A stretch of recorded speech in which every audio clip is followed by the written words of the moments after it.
Paulo contra o Cruzeiro. Eu, pelo menos, né, tinha palpitado no Cruzeiro, errei feio.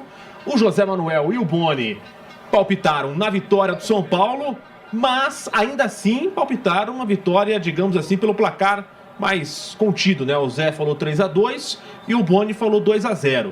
O Bruno citou o empate 1-1. O que eu quero dizer com isso? Que até quem, digamos, palpitou no São Paulo não imaginava um placar tão elástico como esse, um 4-1 com 3 gols do Ferreirinha.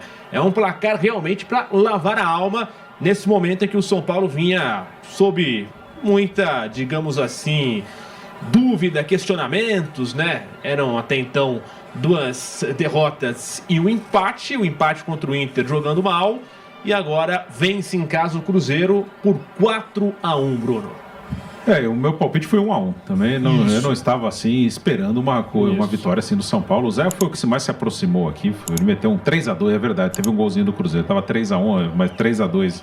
Mas enfim, eu não esperava assim, uma vitória tão por 4-1 do São Paulo, né? Uma coisa que acabou sendo uma surpresa.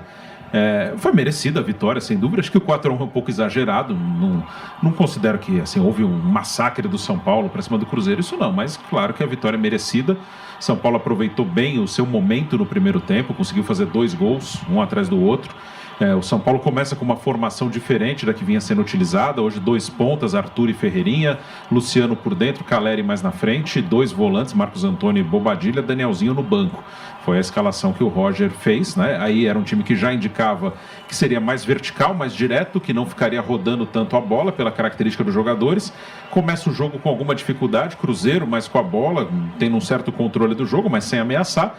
E a partir do momento que o São Paulo encaixa bem a marcação mais adiantada, a marcação no campo do Cruzeiro, e começa a roubar bolas no campo do Cruzeiro, São Paulo pressiona, faz o primeiro gol num pênalti, que é discutível ali, aquele pênalti é bem discutível, mas enfim, foi marcado do Fabrício Bruno no Arthur. Faz o gol, mas no momento que tem o pênalti, São Paulo era melhor. São Paulo estava em cima, estava pressionando o Cruzeiro. Caleri converte e logo depois faz o segundo gol, né? Ali, o São Paulo encaminha a sua vitória, aproveitando o momento psicológico a seu favor, com o gol marcado e pressão. O lance do gol é um lateral para o São Paulo no campo de defesa. O Cruzeiro adianta o time para pressionar a cobrança de lateral do São Paulo no campo do São Paulo, só que aí a cobrança é no Caleri, no alto. Caleri dá uma casquinha e aí, com a defesa do Cruzeiro adiantada, Arthur e Ferreirinha tem espaço para correr nas costas da defesa. Arthur dá o passe, o Ferreirinha faz o gol, 2-0. São Paulo termina o primeiro tempo com 2-0, marcando mais atrás e jogando no contra-ataque. O Cruzeiro com a bola, mas sem conseguir ameaçar muito o São Paulo. O início do segundo tempo é o momento que o São Paulo correu risco, né? O São Paulo toma o gol com 1 minuto. O São Paulo, no intervalo, o Roger tem que tirar o Sabino, provavelmente por contusão. Entra o Dória, o São Paulo fica com uma zaga mais pesada, mais veterana, com Toló e Dória. Até falei quando o Dória entrou, Toló e Dória jogaram juntos no São Paulo em 2015, né? Há 11 anos. É uma zaga de jogadores mais velhos. E o Dória, logo no início, 1 minuto em campo, ele sai no mano a mano com o Arroio, e aí não tem muito o que fazer. O Arroio é mais rápido, habilidoso, ele passa por cima do Dória, faz o cruzamento e o Christian fecha do outro lado e diminui. Depois desse gol com 1 minuto, o Cruzeiro pressionou bem o São Paulo. Aí foi o momento que o Cruzeiro teve a chance de empatar o jogo. Rafael fez boas defesas. Rafael, na média, vai bem. Claro que ele tem as suas falhas. Não acho que o Rafael seja um super goleiro, mas ele é bom goleiro e ele é regular. Assim, o Rafael, na maioria das vezes que o São Paulo precisa dele, ele corresponde. Rafael fez boas defesas, conseguiu segurar o resultado. Aos pouquinhos foi diminuindo a pressão do Cruzeiro e o São Paulo chega ao terceiro gol com o Ferreirinha numa cobrança de escanteio, que Caio Jorge tenta tirar e dá um chutão, a bola vai na trave, né? O Caio Jorge, que é um artilheiro, quase meteu contra, e no rebote o Ferreirinha faz o gol pro São Paulo, 3-1, e aí matou. Depois do 3-1 ficou bem tranquilo, nos acréscimos saiu o 4º gol, de novo com o Ferreirinha, né? O Ferreirinha marcando 3 gols, um jogador que é muito contestado, inclusive eu corneto bastante, e ele faz 3 gols, foi o grande nome do jogo. Arthur fez boa partida também, nos 2 primeiros gols, participação direta do Arthur. Então deu tudo certo pro São Paulo, ótima vitória, né? Dá tranquilidade, né, pro Roger trabalhar, que assim, aí é um ponto que eu contesto muito, né, das coisas muito apressadas e de rótulos, né? O Roger, ele não estava sendo pressionado por uma avaliação do trabalho dele. O Roger estava sendo pressionado desde que foi anunciado. E aí todo mundo tem o direito de gostar ou não de uma contratação. Jornalista tem o direito de opinar, não acho que é uma boa contratação, o torcedor tem o direito de não gostar, mas, cara, eu acho muito injusto quando tem um massacre assim, por nada. O Roger, ele está sendo contestado, cornetado, massacrado, principalmente em rede social, desde que chegou, antes de fazer o primeiro jogo pelo São Paulo. Ok, não gostou, cada um dá a sua opinião, mas deixa o cara trabalhar. A partir do momento que o cara está contratado, deixa o cara trabalhar e avalia. Até agora, em 6 jogos... Cara, não teve nada de anormal. Tem altos e baixos, e eu falei até no pré-jogo, o São Paulo é um time de altos e baixos há anos. Com qualquer técnico que você pegue aí, que passou pelo São Paulo nos últimos tempos, tem momentos bons e momentos ruins. Com o Crespo teve, com o Zubeldia teve, até com o Carpini, que durou pouco. O Carpini teve uma semana lá que parecia que era o novo Tele Santana, porque ganhou do Corinthians em Itaquera pela primeira vez, e até agora a única, né? Não teve mais nenhuma vitória, e logo depois ganhou a Supercopa do Brasil do Palmeiras nos pênaltis. Naquela semana parecia que o Carpini era um gênio. Aí depois ele passou 4 jogos sem ganhar, já parecia que era uma porcaria, e pouco tempo depois caiu.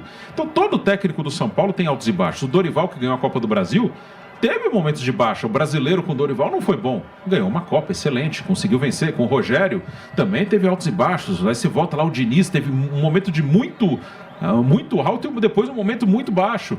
Essas oscilações são do São Paulo. Pontualmente você pode falar, não, o time está muito bem porque o treinador fez isso, aquilo, ok? Ou está mal porque ele errou aqui.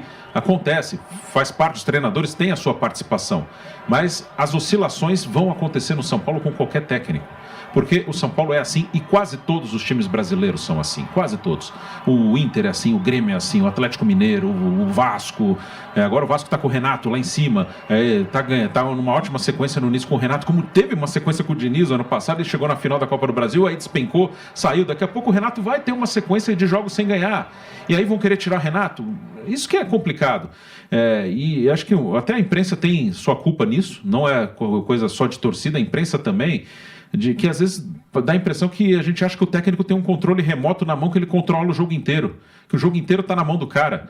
Às vezes o jogador erra, na culpa é do técnico. Cara, dentro são os jogadores, o técnico vai acertar, vai errar, mas ele não controla tudo. Tem coisas que acontecem que fogem da mão dele. Hoje mesmo, teve um pênalti no início que é contestável. O Roger teve méritos no pênalti, o Arthur Jorge teve erros. Saiu um pênalti, o juiz marcou e o São Paulo aproveitou o momento que emocionalmente estava melhor, que tinha acabado de fazer o gol, e foi lá e fez o segundo. Como no início do segundo tempo o Cruzeiro faz o gol, ele tem um momento que emocionalmente ele está melhor, que ele poderia ter empatado o jogo. Aí, se empata o jogo, é culpa do Roger? Sim, o técnico não controla tudo. São oscilações do time. O São Paulo vai oscilar. São Paulo até agora com o Roger, em 6 jogos são 3 vitórias, um empate e 2 derrotas. Não tem nada fora do normal. Inclusive as 2 derrotas, o time jogou mal nos 2 jogos, mas aí você olha o resultado, 1-0 pro Galo em Belo Horizonte e 1-0 pro Palmeiras no Morumbi. Nada fora do comum. O último jogo também não jogou bem, mas foi lá e empatou no Beira-Rio com o Inter. Então, pelo menos, você pode não gostar do treinador, mas pelo menos deixa o cara trabalhar minimamente, né? Antes de... parecia assim, nossa, parece que o Roger é um cara incapaz de dirigir um time. Não é. É um técnico que eu acho como no nível de vários outros aí que passaram pelo próprio São Paulo nos últimos anos. Talvez grande parte da torcida do São Paulo. Antes do jogo, eu vi a opinião dos torcedores aí. Poucos, mas tinha até alguns. Né? Tomara que perca pro Roger cair.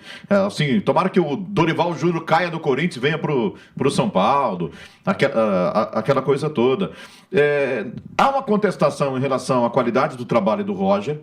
Muitos torcedores não acham o Roger Machado um bom treinador e torcem contra ele. Acho que ele não deve ser o treinador do São Paulo.